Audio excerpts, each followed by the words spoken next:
Salesforce discloses plans to axe more than 700 Bay Area tech workers. This was an announcement, or this was revealing not too long ago. They'll eliminate 752. They expect these things to continue to occur.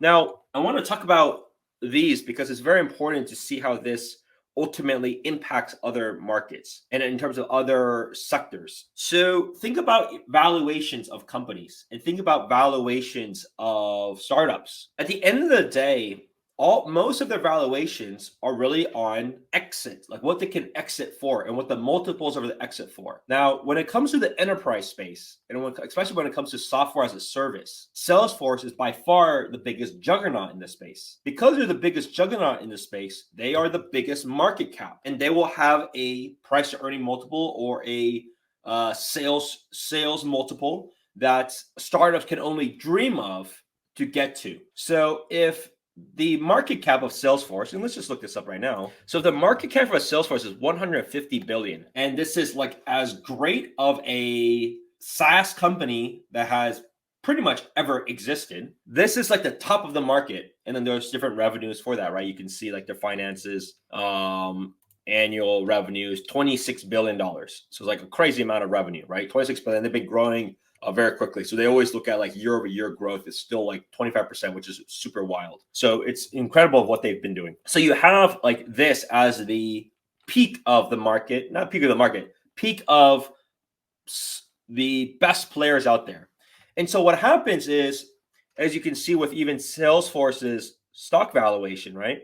At one point, it was at double this. So the market cap was over 300 billion. Now, what does that mean? It impacts all different startups behind it, right? If you are a Series E, Series D, Series C, Series B, Series A, it all impacts. It's a cascading effect, right? Because the investors also have to realize, okay, our best exit is certainly not going to be this, but it'll be a fraction of this. So if our best exit is a fraction of a publicly traded company like X, Y, and Z, then we have to reassess our valuation.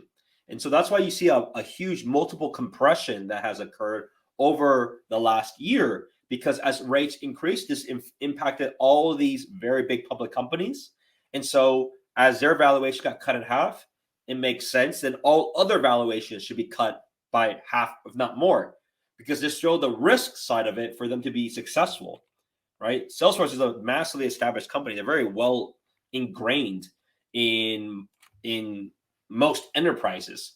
And so that's why you see what you see. And then so because of that, because the targets of the valuations are different than before, or slashed by at least half, these companies have to make their assessments as to what to do next. Do they still have the ability to grow with their current base? Do they have to lay off some people that are not core? Do they have to save capital to be able to survive for the next round? Because perhaps, as you can see, a great company like Salesforce dropping by 50%. Are we closer to the end than the beginning of things? Probably, right? And so the key is that's why you see like 2023 will be a really interesting year for a lot of startups. That being said, if you look at like other areas, there are certain sectors that are still raising a lot of money. It's been really wild.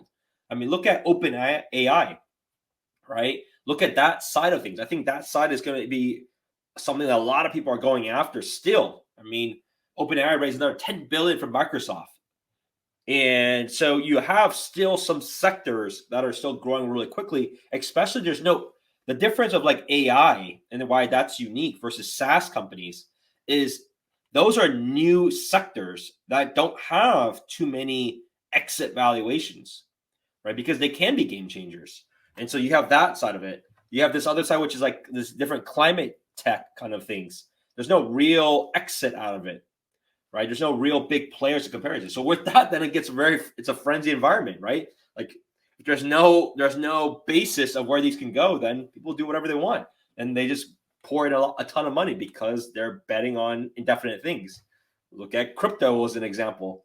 Crypto first for a long time was comparing, we're going to one day be comparable to the valuation of gold.